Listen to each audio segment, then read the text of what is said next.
I'm here today sitting with Mr. Joe Billy King, our 2025 AFTA Arts Hall of Fame Educator inductee. I'm going to have a great conversation. I know I've been knowing this man for a long time, been real influential on my life personally and to the community in the Assumption Parish. So, Mr. King, I'm happy to be with you today, and thank you for sitting with us. I'm glad you came. Congratulations again. I can't think of a better person for our first educator inductee. Well, I really appreciate that. I was honored. The one that kind of pushed your name. And everybody, as soon as I said your name, nobody else thought so. Okay, thank you very much. And everybody that's on our board has been educated by you. Oh, good. That's right. Thank you. In one form or fashion. Maybe not directly in the classroom, but through band camps or through extracurricular stuff, marching band and things like that, or have played with you before too. So we all are influenced by you. Oh, yeah. I'm glad I did something good in my life. That's right. Well, I brought a prop. I did bring one prop. So I have this trombone. This is my trombone. First person to ever play this trombone was you. This is a blessing horn. It still has my Hoffman music tag on the case. It wasn't taken out of the plastic until we got in the class. You know, we tested on horns. Well, sure. But it wasn't taken out of the plastic until you played it in the classroom and you played an airplane sound. Oh, yes. And you did that when we demoed the horns too. But that was the first thing I ever played on this horn, and you played it. And that kind of caught me. Spearheaded really my whole life. It's an interesting horn. Trombones are very interesting. Yeah. Yeah. What's your favorite thing about them? It was different. And when I started playing professional, nobody around this area played professional trombone, and I could read. Yeah. So that made a difference. Good. And it was interesting to learn how to play it all the years. Well, I played 57 years. It's a long time. It's a long time, yeah. And that's what caught me too. Like everything else, I was like, oh, you can make the keys and everything, but that smear, that slide, it caught me, and I'm like, yep, I want that. Yeah. That's what I want to do. And my 11-year-old plays as well too, and he started out on this horn too. And so we found him a horn. So you've ignited something in the next generation after me too. So that sounds good. I like that. That's right. So yeah, I wanted to bring that to show you. You were the first person to ever play that horn, and then kind of helped me start my music. I'm glad to help you. Yeah. So how did you start whenever you started playing music? Well, as usual, they push people in band. My family couldn't afford a horn in 5th grade, so I didn't start beginning band until 9th grade. Wow. And I gave up part of my lunchtime, which was an hour. And my band director at the high school gave me private lessons. Then he put me in the high school band too early. I thought I was good until I got in the high school band. I sat beside 3 of the top trombone players I've met in my life. One ended up getting a PhD in something. I met him in college. Other one was a rodeo rider, rode horses. And next to me was a girl named Gracie. She asked me after school, she said, how far you live? I walk about a half a mile. Stay after school, I'm gonna give you private lessons. Ask your mother. She gave me private lessons for 3 weeks. And then I thought it was going to be very good. And the next year, he put me last year at trombone. And that's where you learn how to play the horn. That's right. At the lowest end. But I didn't know that. My feelings were hurt. But after that year, I was ready to go. Yeah. That's how I got interested. Awesome. And you grew up around Baton Rouge? Right? Baker. Well, at first I was when I moved, I was born in Hammond. When I moved in the Baton Rouge area, I lived in Scotlandville. And I was about 4 years old. And then 4 houses down, the street is called the Bank Subdivision. So I lived there until the middle of my teenage years. Then the family moved to Baker. Okay. That's where I graduated in 59. And from Baker High? Baker House, guys, northeast Baton Rouge Parish. It's 12 miles from Baton Rouge. Yeah? Oh, yeah. Where there's kind of around where the zoo is now. The zoo is, if you go by the zoo, you can see the rail light in Baker. Oh, yeah. Maybe about a mile from the Baton Rouge Zoo. And what about after you played all through high school, I'm guessing? I played in high school, a concert band. Actually, getting a concert band was hard. We had an audition, but I'm not going to go into that. But we had a stage band. 5 saxes, 5 trumpets, 4 trombones. We played party. But Baton Rouge had strict blue law, no alcohol. So we played for the families. They made a little money. Actually went to the band account. Besides that, we had a New Orleans Dixieland band. And we played the Key Club conventions, came out 3rd place with a little group, things like that. Yeah. And then I went to LSU for about 6-7 weeks, but I didn't like it. It was still in the military. Okay. And I worked in shoe stores and 7-Eleven stores. Guy came by one day and he said, I can get you a scholarship playing. You want to go to Lafayette? So I left for Lafayette. And only went back to visit. When I went to college, I never went home. Yeah. I went left with my mother until she passed away. So I taught in Lafourche Parish. It was Thibodeau Junior High, went to middle school. I did a year at South Terrebonne, that big high school. I taught at Vanderbilt 5 years. Started the band program. The band program was there, but it never marched before. Okay. They had never did a halftime show. Yeah. So I wrote a halftime show for them in the music, not a powerhouse group right now. Yeah. And I taught 1 semester low brass at Nichols. And then went to Assumption. Yeah, we had talked about Vanderbilt before because I was doing that in college as well. I was writing the music and things, and you gave me advice when I was doing that. Right. Because that's what you did, you know? Yeah. So over the years, like I said, you've influenced especially my life in music. Definitely everybody. It's good to hear that in the from region. students. Oh yeah. I know a lot of my wife passed away, about 8 months ago. She got letters from Las Vegas. One of her students plays guitar out there. New York. Yeah. One of her students was on the tour with John Conley, Rose-Colored Glass. He got tired of that boy, starts writing in New York. Things like that. Yeah. California, some people call, Texas. So a lot of people remember what she taught, and them I taught also. Yeah. So it's interesting. Well, since you brought Miss Sandra up, tell us how you met. How did you guys meet? She's a musician too. Well, she's from Weak Salt Mine Country. Anyway, she was working her way through the music department at UL, or whatever it was then, as an accompanist. Okay. One of my trombone player, I needed an accompanist with solos. You know how that works. So she was assigned to me. That's how we met. But we didn't date until junior year. Yeah. I mean, in fact, we were supposed to practice. We never did. We would go there, sight read our lessons until we got caught one day. The professor was not too happy with me. Yeah. I never did it again. That's how we met. Good. And then we graduated. We came over here, and a year later we got married. I would be 65. We got married. Yeah. Wow. Yeah, and y'all both taught in District 7, which is Lafourche, right. Terrebonne. She was a choir director for a while, and she taught in the school. As choir director, she said, "This is not for me. It's too structured for me." So she opened a piano and voice studio. That's how she did that. Yeah. Until she couldn't teach anymore with the stroke. That's how we met. Yeah, I've had so many people that I've known that have taken lessons from her and learned how to play from her too. But yeah, I've only met Miss Sandra a few times. Yeah. But she was always incredible. Oh, she was. Yeah. She kept me in line a lot. Beautiful, good spirit, like always. Always happy. So tell us about your time in the parish. Well, since I've taught in a lot of different places, there's just as many talented kids as Assumption. You feel what you can find. That sometimes because of situations in the parish, they can't get a lot of benefits. All parishes are that way. But I have some great students up there. Yeah, it's we've put a call out to some of our students to kind of send you some congratulation messages and tell some stories and give some memories. So we'll hear from them now for just a second to have their memories. I first met Mr. King as a preteen starting at Labbyville Middle School. Back in the day at LMS, Mr. King had a poem pasted to the closet door in the band room. And anyone who knows Mr. King knows that this poem fit him perfectly because it said, "I'm lost. I've gone to look for myself. If I should return before I get back, please ask me to wait. Thanks." Mr. King never failed to make us laugh.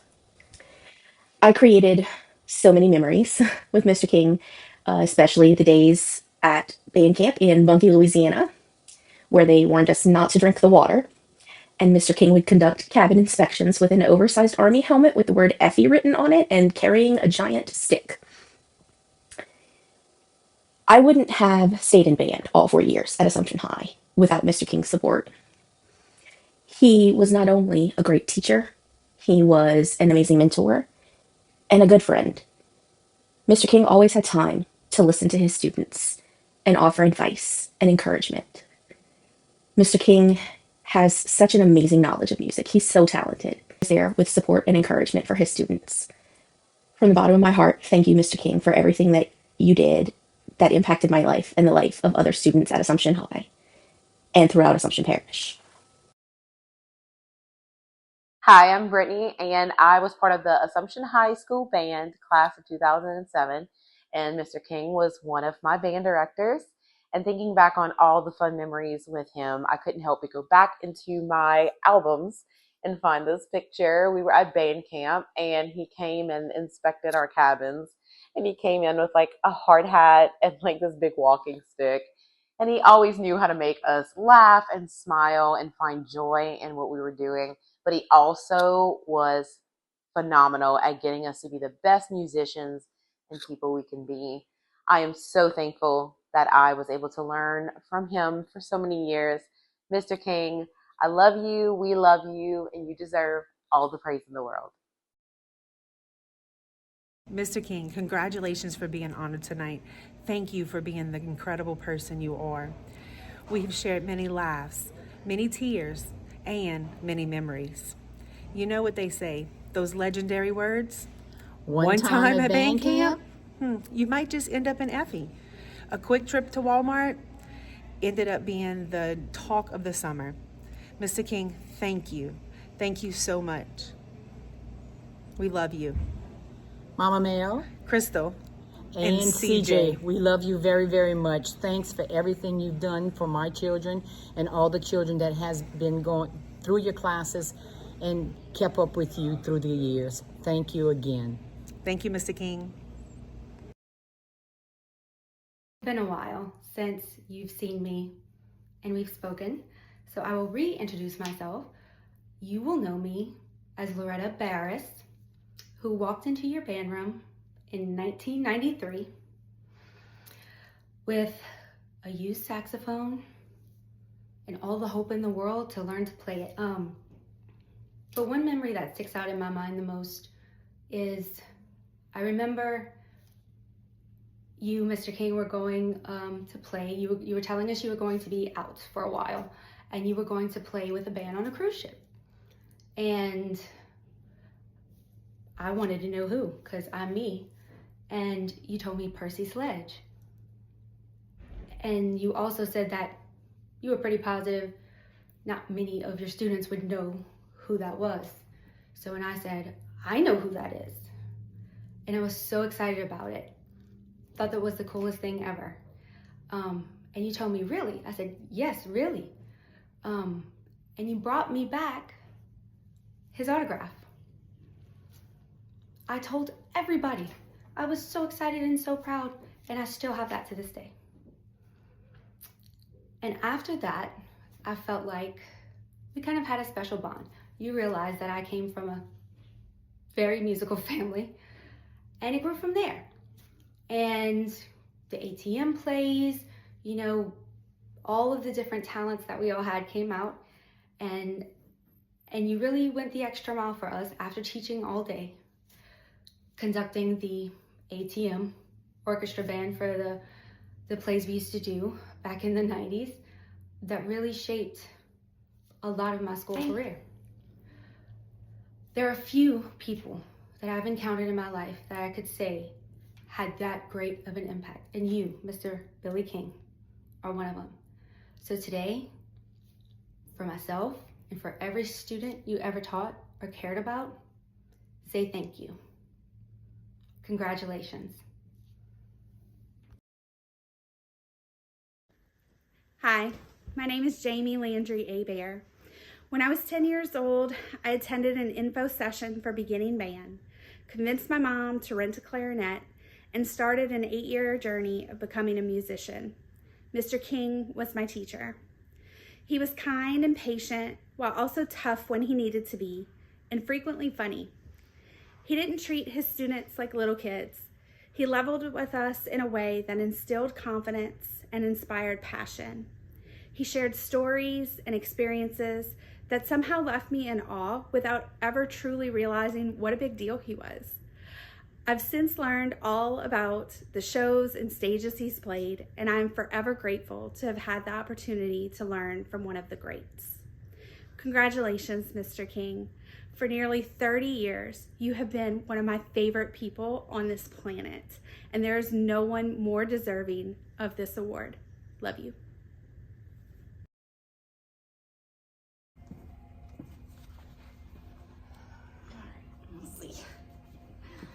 Hey, Mr. King, this is Brandy Landry Foray, and you taught me music on French horn specifically from 5th grade through 12th grade.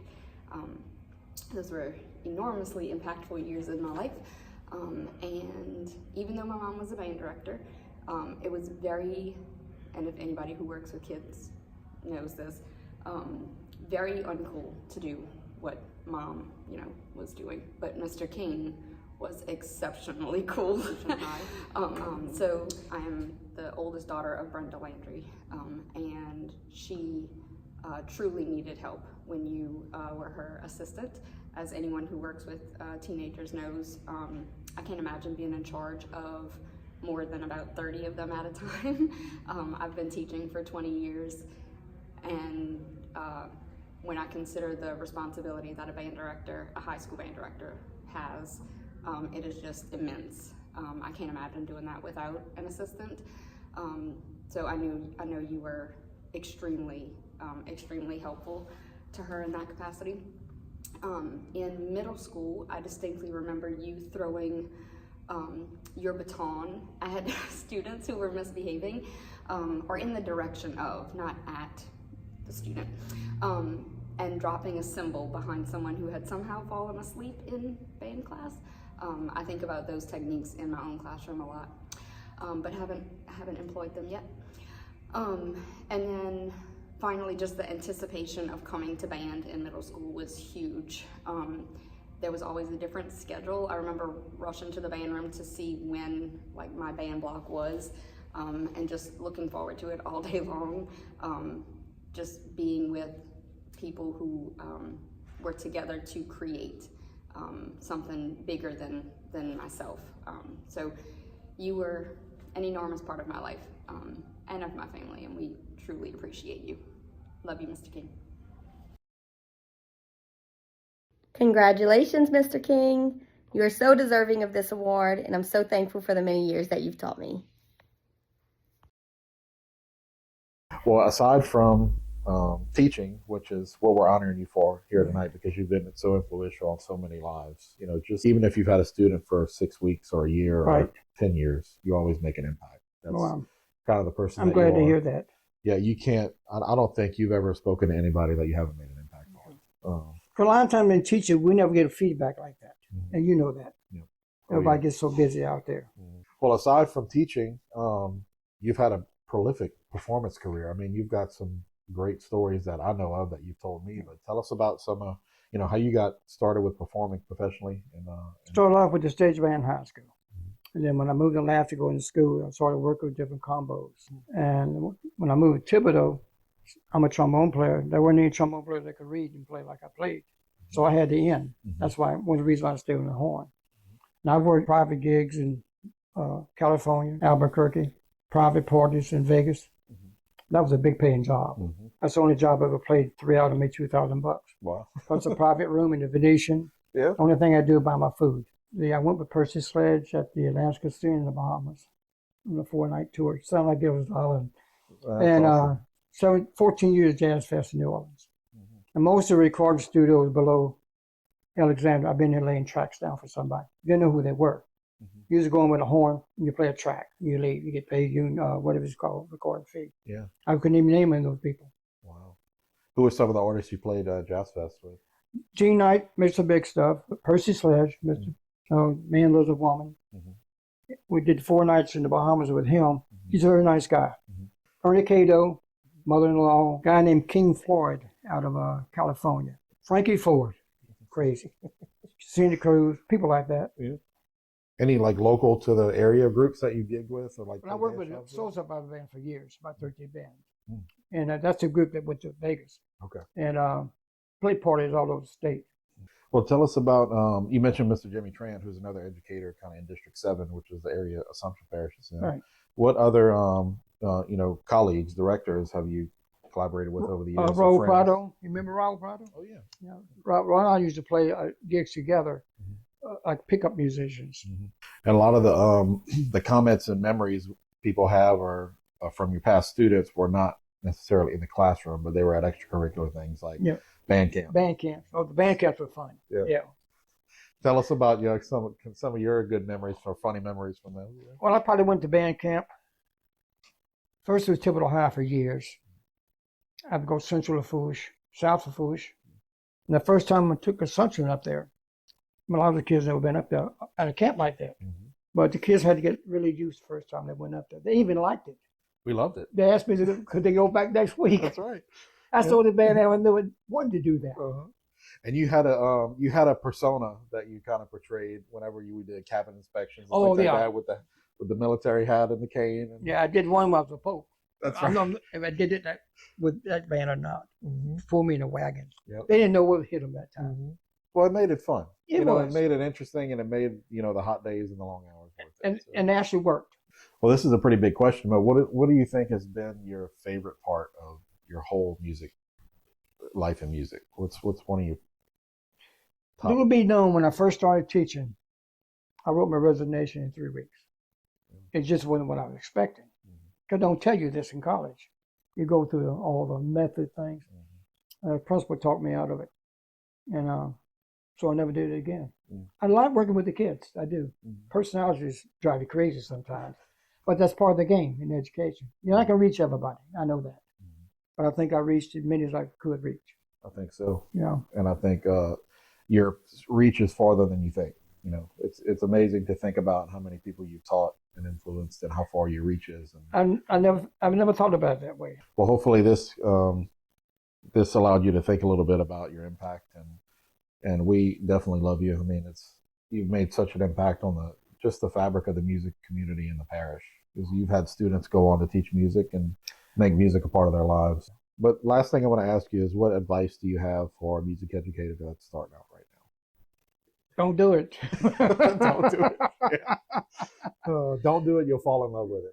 Yeah, you will. Yeah. You know, different idioms you're not going to like. Mhm. That's part of it. In the classroom, teachers would say the same thing. I think they don't like to do because they want to do it different, but you got to follow the curriculum. That's what they push a lot. Yeah. Well, we want to thank you again for allowing us to bestow this honor upon your unique soul, I should say. There's never going to be anybody else like you again, for sure. And congratulations. I don't know if that's good or bad. Yeah. Thank you very much. Yeah, congratulations. Thank you for being a part of the parish and part of the music community in the parish. Have some good years up there. It really was. You can have wishy-washy once in a while. That's anywhere you go in the education, especially in the music part, music field. Yeah. Well, thank you again. We appreciate you very much, and congrats. And couldn't think of anybody better for our first year. But thank you very much. Yeah.